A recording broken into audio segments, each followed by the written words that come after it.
Morning बच्चों। आज मैं आपको पाठ 12 वचन के बारे में पढ़ाने जा रही हूँ। तो वचन क्या है ये तो आप लोग भली भांति जानते हैं। पहले भी आप और अन्य कक्षाओं में आप वचन पढ़ चुके हैं, लेकिन फिर भी एक तथा अनेक शब्दों की जानकारी देने वाले को वचन कहा जाता है। किसे वचन कहते हैं? एक तथा अनेक शब्दों की जानकारी देने वाले को वचन कहा जाता है। अब देखिए,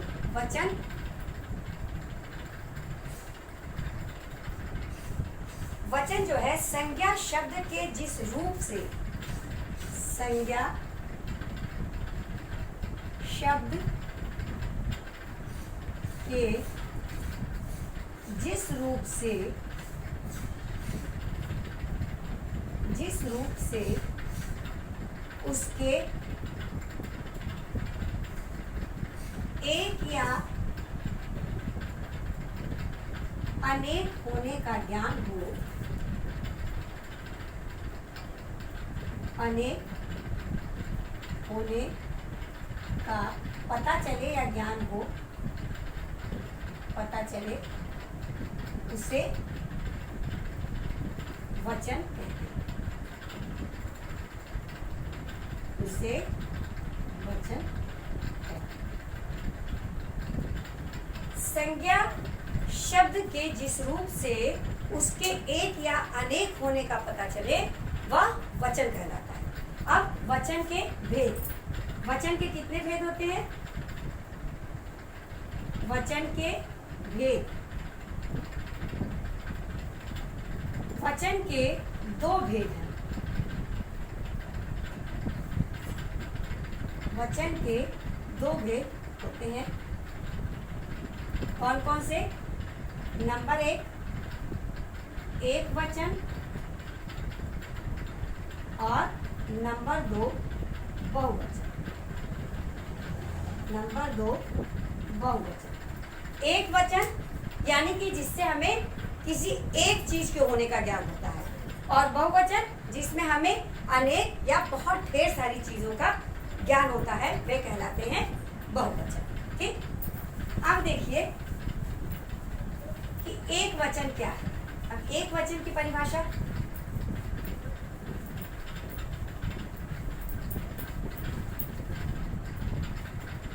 एक वचन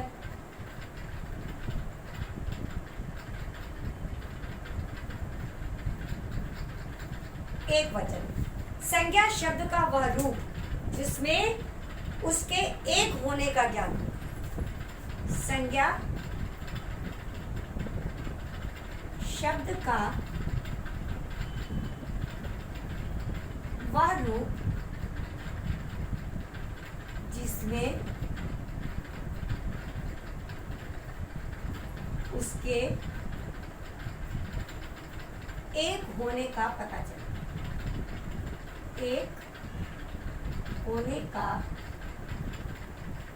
पता चले, वह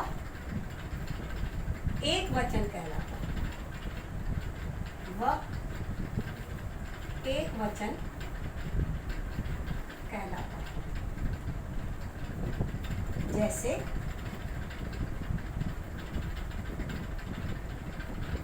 पंखा, कुर्सी, लड़का, लड़की आदि। इससे क्या हमें पता चल रहा है कि यह सब एक है। पंखा एक पंखा है, कुर्सी एक कुर्सी है, एक लड़का है और एक लड़की है। तो संज्ञा शब्द का वह रूप जिसमें उसके एक होने का पता चलता है वह कहलाता है एक वचन। इसी प्रकार बहुवचन क्या है? दूसरा आपका हो गया बहुवचन। संज्ञा शब्द का वह रूप जिसमें उसके अनेक होने का पता चले, उसके अनेक होने का पता चले अनेक होने का पता चले वह बहुवचन कहलाता है। वह बहुवचन कहलाता है। ठीक,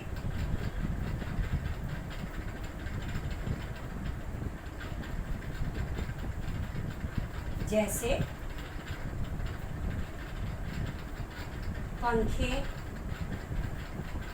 ठीक, फिर कुर्सियां,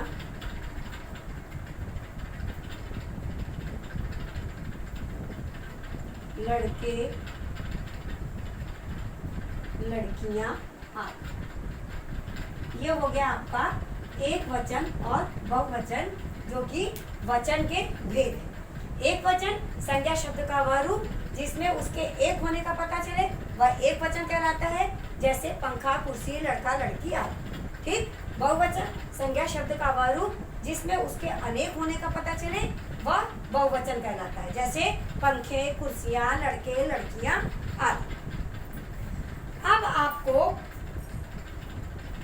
यह बताना है कि जैसे कर्ता के वचन का प्रभाव वाक्य में आए संज्ञा, सर्वनाम, विशेषण तथा क्रिया पर पड़ता है। जो हमारे वचन का प्रभाव है वह वाक्यों में जो संज्ञा, सर्वनाम और विशेषण तथा क्रिया आदि आते हैं उन पर वचन का प्रभाव पड़ता है।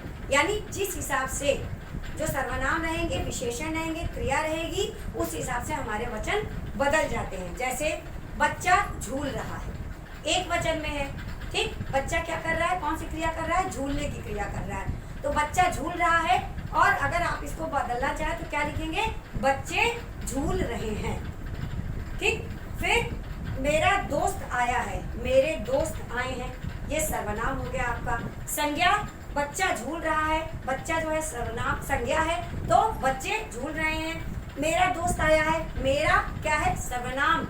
मैं, तुम, मेरा, मेरी, उसके, उसके, ये, उसके, उसकी, ये सब सारे शब्द जो होते हैं वो सर्वनाम के अंतर्गत आते हैं। तुम, तू, तेरा, ये सब शब्द सर्वनाम है। तो मेरा दोस्त आया है तो ये सर्वनाम है, तो सर्वनाम के आधार पर वचन बदल गए, मेरे दोस्त आए हैं। छोटा बच्चा रो रहा है, बच्चा क्या है, छोटा है, तो उसकी बच्चे की विशेषता क्या है, छोटा होना। तो इसमें क्या आ गया, विशेषण आ गया। क्या आ गया, विशेषण। कैसे आया विशेषण, क्योंकि इसमें बच्चे को दर्शाया गया है कि बच्चा जो है छोटा है, तो छोटा बच्चा रो रहा है, छोटे बच्चे रो रहे हैं। बच्चा दौड़ रहा है, बच्चा दौड़ने की क्रिया कर रहा है, तो यह हो गया बच्चे दौड़ रहे हैं। तो संज्ञा, सर्वनाम, विशेषण और क्रिया, ये जो हमारे वाक्य में प्रयोग हुए, उन वाक्यों में प्रयोग के आधार पर वचन का प्रभाव भी बदल गया। समझ में आया आपको? बच्चा झूला झूल रहा है, बच्चा संज्ञा, बच्चे झूला झूल रहे हैं। मेरा दोस्त आया है, मेरा सर्वनाम, मेरे दोस्त आए हैं। छोटा बच्चा रो रहा है, छोटा विशेषण, छोटे बच्चे रो रहे हैं। बच्चा दौड़ रहा है, दौड़ना क्रिया, बच्चे दौड़ रहे हैं। अब देखिए, जिस हिसाब से वाक्य में संज्ञा, सर्वनाम, विशेषण और क्रिया का प्रयोग हुआ, उसी प्रकार से वचन का प्रभाव भी बदल गया। तो इन सब का जब प्रयोग वाक्यों में आ जाएगा तो वचन जो है वो बदल जाएंगे। अब देखिए, वचन संबंधी नियम क्या? वचन संबंधी नियम कि किस प्रकार हम जो है संज्ञा, सर्वनाम, विशेषण और क्रिया में वचन को परिवर्तित कर सकते हैं। किस आधार पर इनको जो है परिवर्तित किया जा सकता है। जैसे एक वचन में जो प्रयोग किए जाते हैं शब्द, ठीक, तो उनको किस प्रकार परिवर्तित किया जाता है, तो इस प्रकार सारी चीजें आ जाएंगी। उसके अंतर्गत आपका भाववाचक संज्ञा में हमेशा प्रयोग होने वाले एक वचन, ठीक, फिर उसके बाद समूहवाचक शब्द जो आते हैं, जैसे संज्ञा में आपने पढ़ा है ना, तो वो सब सारी चीजें जो है आपको अब इसमें हम बताने जा रहे हैं वचन संबंधी नियम के अंतर्गत। वचन संबंधी नियम, वचन संबंधी नियम। अब देखिए वचन संबंधी नियम क्या है। वचन संबंधी नियम के अंतर्गत आपका सबसे पहले हम आपको एक वचन में प्रयुक्त होने वाले शब्द बताएंगे। एक वचन में प्रयोग होने वाले शब्द जो हमेशा एक वचन में ही प्रयोग किए जाते हैं। ठीक है, एक वचन में प्रयोग होने वाले शब्द कौन कौन से? अब कैसे? भाववाचक संज्ञाएं जो होती हैं वह हमेशा एक वचन में प्रयोग की जाती हैं। भाववाचक संज्ञाएं, भाववाचक संज्ञाएं एक वचन में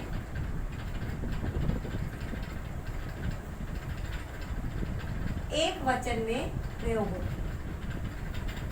जितनी भी भाववाचक संज्ञाएं होंगी वह हमेशा उनका प्रयोग जो है एक वचन में होगा। ठीक है, भाववाचक संज्ञाएं हमेशा एक वचन में प्रयोग की जाएंगी। जैसे इस दीवार की ऊंचाई अधिक है,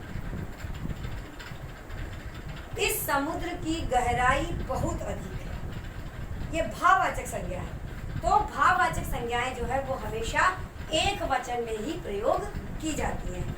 अब देखिए, जो हमें धातुओं का बोध कराती है, जो सोना, चांदी, हीरा, तांबा है ना, जो धातुओं का प्रयोग कराती हैं, वे जो है वो भी एक वचन में प्रयोग होते हैं।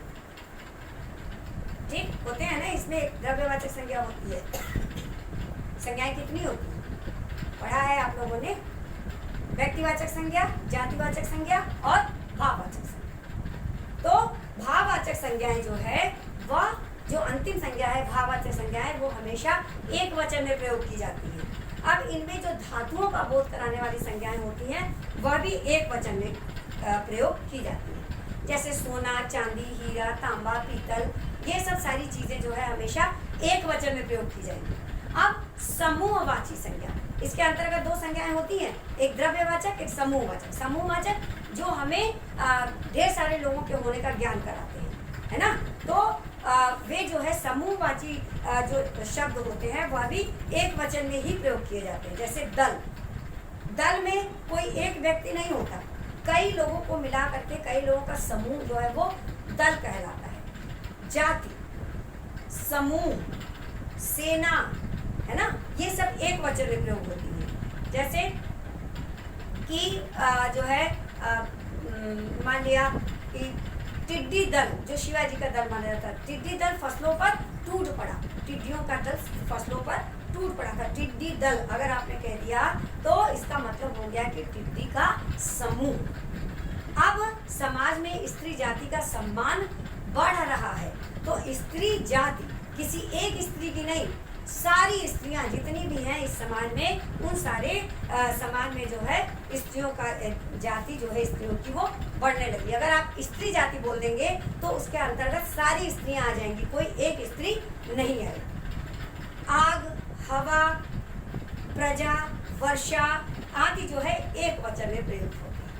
जैसे आज बहुत तेज वर्षा हो रही है, वर्षा कोई बहुत तेज एक बूंद तो गिरेगी नहीं, या एक धार तो बहुत तेज गिरेगी नहीं, है ना। एक धार तो बहुत तेज नहीं गिरेगी, गिरेगी तो वर्षा एक साथ ढेर सारी जमीन पे गिरती है ना। कोई एक लाइन से तो खाली बारिश हो नहीं रही है। तो वर्षा का समूह होता है ना, वो है तो बहुवचन, है तो ढेर सारी चीजें। अगर आप सोचेंगे तो आपको यह लगेगा कि अरे जब ढेर सारी पानी जो है एक साथ गिर रहा है तो ये एक वचन कैसे हुआ? नहीं, वर्षा शब्द जो है वह एक वचन, उसका प्रयोग हमेशा एक वचन में किया जाएगा। अब देखिए बहुवचन में प्रयोग होने वाले शब्द, बहुवचन में प्रयोग होने वाले शब्द, बहुवचन में प्रयोग होने वाले शब्द जो हमेशा बहुवचन में प्रयोग होते हैं, ठीक, वे क्या है? सम्मान या आदर देने के लिए, किसी को सम्मान या आदर देना है तो वो हमेशा उसमें बहुवचन शब्द का ही प्रयोग किया जाता है। जैसे माता जी कल दिल्ली से आएंगे, ये बहुवचन में प्रयोग देंगे, है ना। माता जी, लाल बहादुर शास्त्री लोकप्रिय नेता थे। तो ये सब सारी चीजें जो बहुवचन में कि अब किसी को आदर देना है, किसी को सम्मान देना है, इज्जत देना है, तो वह बहुवचन में प्रयोग किया जाएगा। और उसके अतिरिक्त दूसरा, स्वयं को महत्वपूर्ण दिखाने के लिए कि आप अपनी महत्ता आप जता रहे हैं, तो ऐसे समय में कभी कभी बहुवचन के शब्दों का प्रयोग किया जाता है। जैसे हम बहुवचन, मैं एक वचन।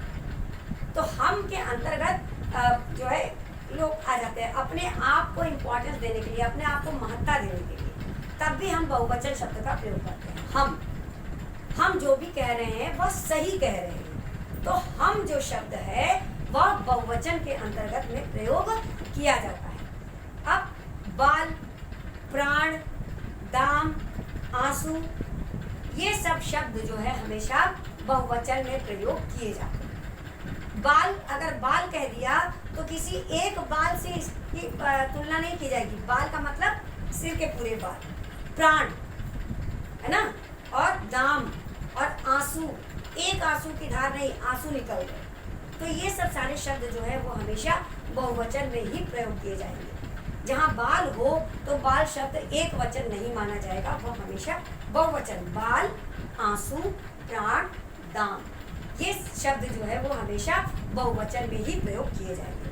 फिर लोक, गण, जन और वृत्त। लोग, गण, जन और वृत्त आदि जातिवाचक शब्दों के साथ जुड़कर बहुवचन के रूप में प्रयोग किए जाते हैं। इनका भी प्रयोग बहुवचन में होता है। जैसे कि मान लिया किसी को कहा गया, जैसे अध्यापक गण, ढेर सारे अध्यापक, है ना, अध्यापक गण। मजदूर वर्ग या मजदूर लोग। ठीक, तो ये सब सारे शब्द जो है वह बहुवचन में प्रयोग किए जाते हैं। कुछ शब्दों के एक वचन तथा बहुवचन दोनों एक समान रहते हैं, उनमें कोई परिवर्तन नहीं होता। इस बात को ध्यान से समझ लीजिएगा कि कुछ शब्दों में एक वचन और बहुवचन दोनों रूप एक समान रहते हैं।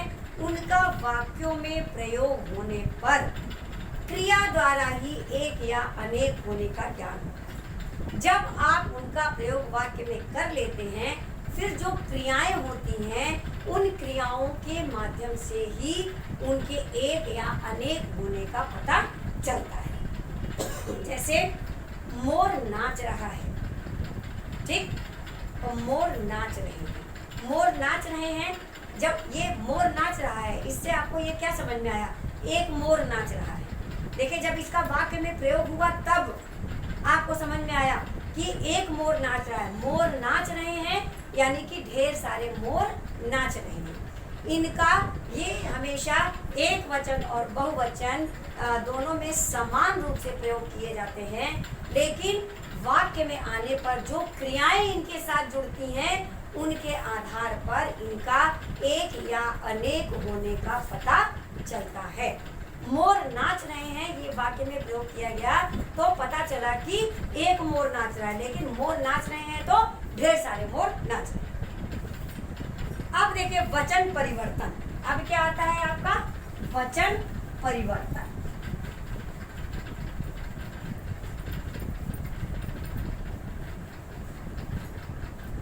वचन परिवर्तन। वचन परिवर्तन। वचन परिवर्तन किस प्रकार?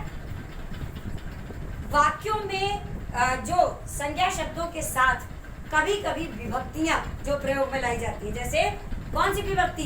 कारक वाली, ने, को, में, से, है ना, ये सब व्यक्तियां जो प्रयोग में लाई जाती हैं उनमें संज्ञा का तिर्यक रूप कहलाता है। इसी आधार पर एक वचन संज्ञा शब्द के बहुवचन दो प्रकार से बनाए जाते हैं। ठीक, ये आप लोगों को पता होना चाहिए। पहला, शब्दों के विभक्ति रहित बहुवचन। पहला क्या? विभक्ति रहित बहुवचन।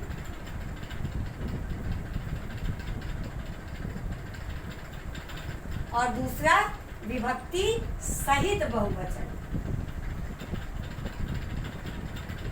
दूसरा क्या? विभक्ति सहित बहुवचन।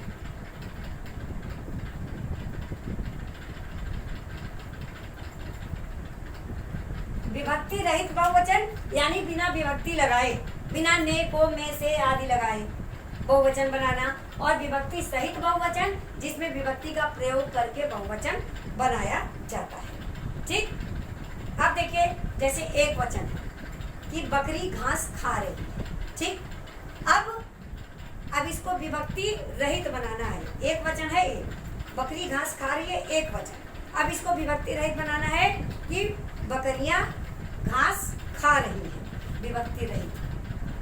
फिर बकरी ने घास खाई, विभक्ति सहित। समझ में आया? कैसे? एक वचन मान लिया आपने ले लिया, बकरी घास खा रही है। ठीक, तो अब इसको विभक्ति रहित बनाएंगे आप, तो कैसे बनाएंगे?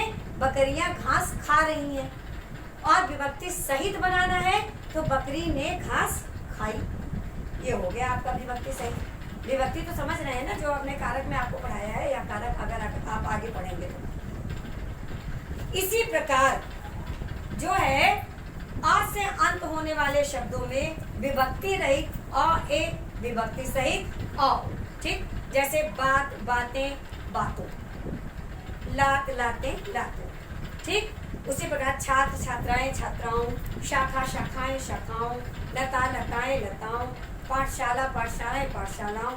ठीक, राशि, राशियां, राशियों। ये जो तिर्यक रूप सहित हम आपको बता रहे हैं, जहाँ पर यों का प्रयोग होगा वो सब तिर्यक रूप में प्रयोग हो जाते हैं, विभक्ति सहित अंत में यों जोड़कर। ठीक, उसमें वो तिर्यक रूप हो गया आपका। गली, गलियां, गलियों, बेटी, बेटियां, बेटियों। तो इस तरीके से इसमें जो है विभक्ति रहित और विभक्ति सहित शब्दों को जोड़ा जाएगा एक वचन के अंतर्गत। जैसे मान लिया एक वचन है स्त्री, अब इसका विभक्ति रहित जोड़ना है। क्या जोड़ेंगे? स्त्रियां, विभक्ति सहित स्त्रियों। इसका तिर्यक रूप हो गया।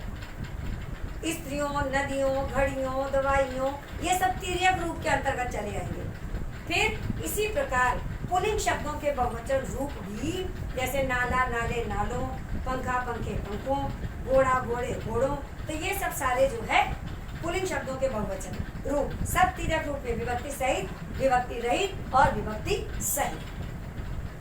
फिर अ, ई, उ तथा उ से अंत होने वाले कुछ शब्दों में विभक्ति रहित बहुवचनों में कोई भी परिवर्तन नहीं होता, जिनमें अ, छोटा ई, बड़ी ई, छोटा उ तथा बड़ा आए। उसके मतलब इन शब्दों से, जिन शब्दों के अंत हो रहे हैं उनमें जो है विभक्ति रहित बहुवचन अगर होंगे तो उसमें कोई भी बदलाव नहीं होगा।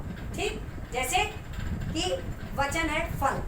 ठीक, फल बहुवचन है ना, तो वचन है फल। अब इसको विभक्ति रहित अगर आप करना चाहेंगे तो भी आप इसको फल ही लिखेंगे, लेकिन विभक्ति सहित करना चाहेंगे तो लिखेंगे फल। तो इस प्रकार जो है कुछ शब्द ऐसे होते हैं जिनमें विभक्ति रहित जो है उसमें कोई भी बदलाव नहीं होगा, विभक्ति सहित में बदलाव हो जाएगा। तो बच्चों, आज आपको समझ में आ गया कि हमने आपको क्या पढ़ाया। सबसे पहले वचन किसे कहते हैं, वचन के कितने भेद हैं, फिर वचन संबंधी नियम क्या है, एक वचन में प्रयोग होने वाले शब्द कौन कौन से हैं, बहुवचन में प्रयोग होने वाले शब्द कौन से हैं, फिर वचन परिवर्तन किस प्रकार किए जा सकते हैं।